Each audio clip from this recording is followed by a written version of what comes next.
Becky was the guest on something called A Touch More. I know this sounds like a show that's exclusive to OnlyFans, but A Touch More is a podcast hosted by the Sue Bird and the inspiration of prepubescent boys, Meg Rapinoe. They were talking to Rebecca Lobo about the unreasonable demands made by WNBA. Rebecca Lobo, one of the original WNBA players from the league's inaugural 1997 season, and now an ESPN analyst, recently made a statement that should deeply concern every current WNBA player. She said that players are rapidly losing fan support during the ongoing CBA negotiations. What makes her comments especially damaging is where and how she delivered them. This was a sensational hot take on a debate show like First Take. It was said on the podcast hosted by Sue Bird and Megan Rapinoe, figures widely regarded as royalty within women's sports. A WNBA legend speaking candidly on a platform run by other icons sends a powerful message. Concern is coming from inside the house.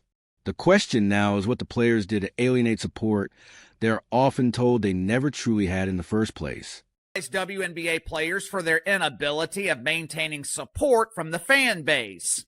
You had the fan support. All you had to do was shut the hell up. Instead, you displayed your unbelievable entitlement by calling million-dollar annual salaries a slap in the face. When I played in this dump, we were playing for prizes, free scooters, tricycles, just for men, and you have the audacity to complain about receiving $1 million you haven't earned? Rebecca Lobo is openly criticizing current WNBA players for how they've handled the CBA negotiations, arguing that they already had public support and only needed to avoid drawing attention to themselves. Instead, she says, players showed what she described as unbelievable entitlement by calling million-dollar salaries a slap in the face. Coming from someone who played in the late 1990s for prizes and free scooters, the criticism carries extra weight. But her comments go beyond hurt feelings over salary complaints. They point to a much larger issue, revealing a fundamental shift in the power dynamics between the league and its players that is unfolding right now. Orchestrated combat. It was a seminal moment for a number of reasons. This contract, it shaped the future of the business, but it also changed the mindset. It changed the mentality of Vince McMahon. With Bret Hart, it was one of the first times that a star talent had more leverage than the company. It was the first time that Vince McMahon felt powerless in negotiations. He made a promise to himself to never be put in that situation again. He would never allow one of the employees to have... The Bret Hart comparison is more relevant than it first appears. In the late 1990s, Vince McMahon signed Bret Hart to a massive, unprecedented WWF contract worth millions, marking the first time a performer had more leverage than the company itself. McMahon felt powerless during those negotiations, and that moment reshaped his philosophy. He vowed never again to allow an employee to wield more power than the brand, committing to ensure that no single talent would ever become bigger than the WWF. A similar moment is unfolding in the WNBA today. For the first time in league history, players believe they have real leverage. Fueled by the Caitlin Clark ratings boost and the emergence of alternative leagues like Unrivaled. Whether or not that belief reflects reality is almost irrelevant. Perception is what matters, and much like McMahon in 1997, Kathy Engelbert appears to be taking steps to make sure this balance of power never shifts that far again. Media Watch. WNBA pushing earlier start and later finish to the pretend basketball season. When I initially saw this headline the other day, I was confused. Correct me if I'm wrong here. I don't remember anyone asking for more pretend basketball. I don't remember seeing this insatiable demand, this unquenchable desire for more women's basketball. Matter of fact, if you look at ratings and attendance for Unrivaled, or the fact that absolutely no one is talking about women's college basketball, or the fact that the WNBA Finals struggled to sell tickets with tickets going for... This is the real power play. The WNBA wants to expand the regular season from 44 games to 54, adding 10 more games and stretching the calendar significantly, with training camp starting in March and the finals ending in November. On the surface, it looks like a straightforward revenue push. More games mean more ticket sales, more broadcast windows, and more sponsorship opportunities. But a closer look at the timing reveals that this proposal is less about money and more about control.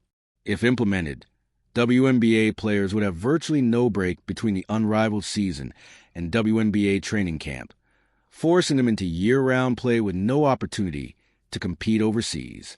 Combined with existing prioritization rules that already punish players for missing training camp due to outside commitments, this schedule effectively corners players into an impossible choice: play exclusively in the WNBA or continue in overseas and secondary leagues like Unrivaled, but no longer both. To a maximum of 54 games. This would give WNBA players 10 more opportunities to prove they can't sell tickets. But I don't think this is about money. Or in the case of the WNBA, I don't think this is about increasing the amount of the money that they are losing. This schedule is about power. It's about control, leverage. The league wants training camp to start in March, with the WNBA Finals, also known as the Chase for the Platinum Pooper, concluding in November. From a strategic standpoint, this is a calculated move by Kathy Engelbert. Rather than negotiating, she is signaling to players where the real power lies. For years, many WNBA players have operated under belief that they are on equal footing with NBA players, and even larger than the league itself, assuming the employees hold more leverage than the employer. That perception is now colliding with reality. In business terms, WNBA players are being treated as entry-level labor, valuable as an addition, but not essential to the league's survival. Entry-level workers are brought in when organizations are thriving to support primary revenue drivers. But when financial pressure mounts, they are the first to be cut, not out of cruelty, but because the company can continue without them. Unrivaled is already doing a phenomenal job of putting themselves out of business, but with this new schedule, overpaid players in Unrivaled, they would have no break between the Unrivaled season and the WNBA season. This proposal, it essentially forces WNBA players into making a choice.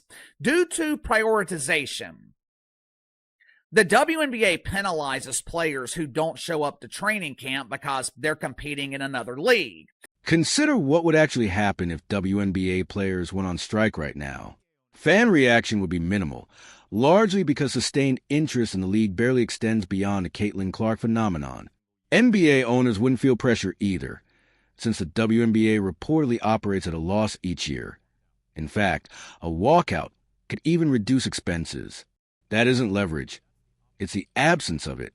Contrast that with the NBA, where a player's strike would trigger an immediate crisis. Billions in revenue would disappear. Broadcast partners would demand compensation. Sponsors would pull out, and owners would be forced to negotiate quickly to prevent catastrophic losses. In the WNBA's case, a strike would amount to little more than an extended break for everyone involved. Think they are more powerful than the employer, when the reality is WNBA players are the equivalent of entry-level employees.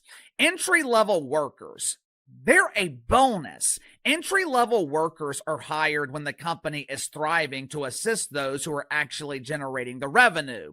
But when times get tough, when management slashes the budget, the entry-level workers, they are the first to... What makes this situation so compelling is the illusion of leverage.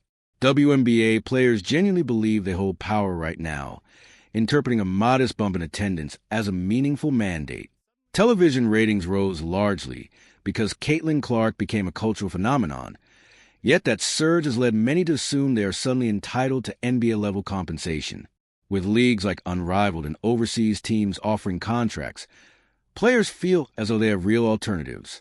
But that sense of choice is largely illusory. None of it amounts to true negotiating power when the primary employer is still subsidizing the league's very existence. You guys from the beginning.